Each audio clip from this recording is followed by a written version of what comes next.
first I want to welcome you all to Henrico for this regional event. Henrico is very happy to sponsor regional events, and so welcome to Henrico County. And I'll turn it over to Jelisa there. Ready to go? All right, so the program I'm going to be talking about today is not new to a lot of different localities, but it is new to Henrico County. So I'm going to be talking about the creation of Henrico County's Advocate for the Aging position. Okay, so as we all know, as the older population has been increasing, so has the needs for services and resources.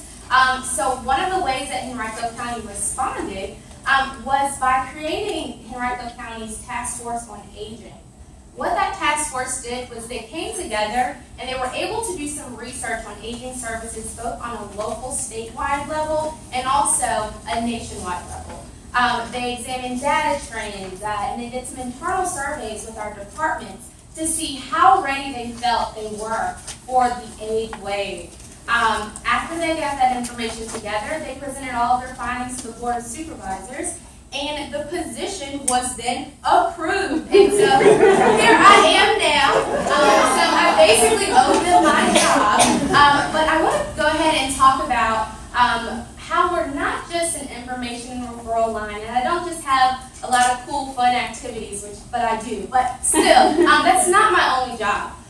So the first thing that we've done with this program is we've created what we call plans of action.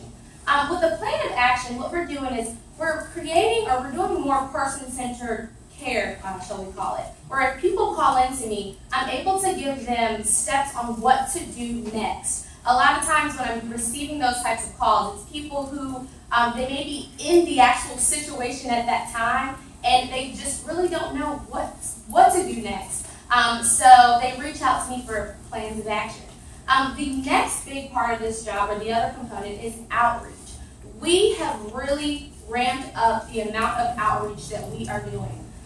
From working with civic associations, doing town hall meetings with our Board of Supervisors, faith-based coalitions, there's just so much engagement now. And the main reason behind that is because we're trying to provide our citizens with the tools that they need as far as understanding what the county itself offers for our older citizens, but also by providing that information to them, they're actually able to go back into their neighborhoods, and we're creating a sense of community with that. So, I always tell everyone, whenever they see me, whenever we do any kind of outreach event, I always task them with take one, tell two, because you don't know whose life you may be saving, and you don't know who we can't reach. You may be the first point of contact for this person.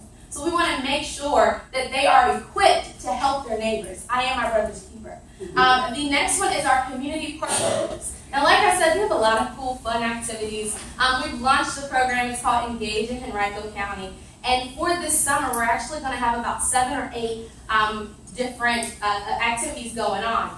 But one of those other things with our community partnerships is we are looking at different ways to, some innovative ways we can be engaged with the community, partnering for things with Active Aging Week and so forth. The last is our departmental collaborations. We've been doing a lot of all hands on deck with this program. It's been open for every department.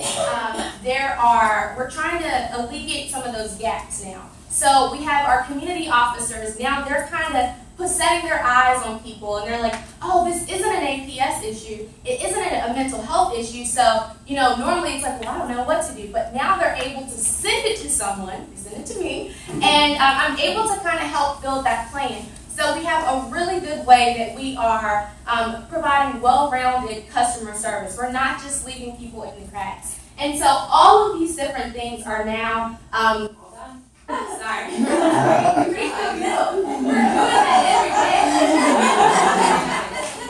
All right, so I have a minute for questions. Yes. Are there any questions you like to ask? How are you identifying with like that? Yes, so at this time we're doing data tracking. With every call that comes into me, I'm tracking the types of calls we're getting. I'm tracking the types of referrals we're getting from each department. And when we're face to face with the community, with the outreach, we're getting those suggestions in. We actually have kind of piggybacked off of a meeting that I had with the city of Richmond, talking about their advisory council. So we did our own makeshift focus group that's kind of hopefully going to turn into an advisory council, because we had that suggestion come directly from our citizens. So we're more transparent with the type of work that we're doing, and we're getting things directly from our citizens that we serve. So, thank you. Got about 5 seconds. How do people learn about the program? So we have been doing as much as putting it on our television station. We're trying to connect with our partners. We're, the newspaper, if they call into the information line, a lot of times they'll send them to me if it's just even remotely something that I may be able to help with. They're sending them over to me. All the board of supervisors, they give it to their constituents. We're really, like when I said all hands on deck, I'm talking at every single level. We're breaking down silos, or as we heard at the conference, excellence. What is it? Cylinders of excellence? They no longer exist. We're breaking down walls. So. Great, well done. Thank you.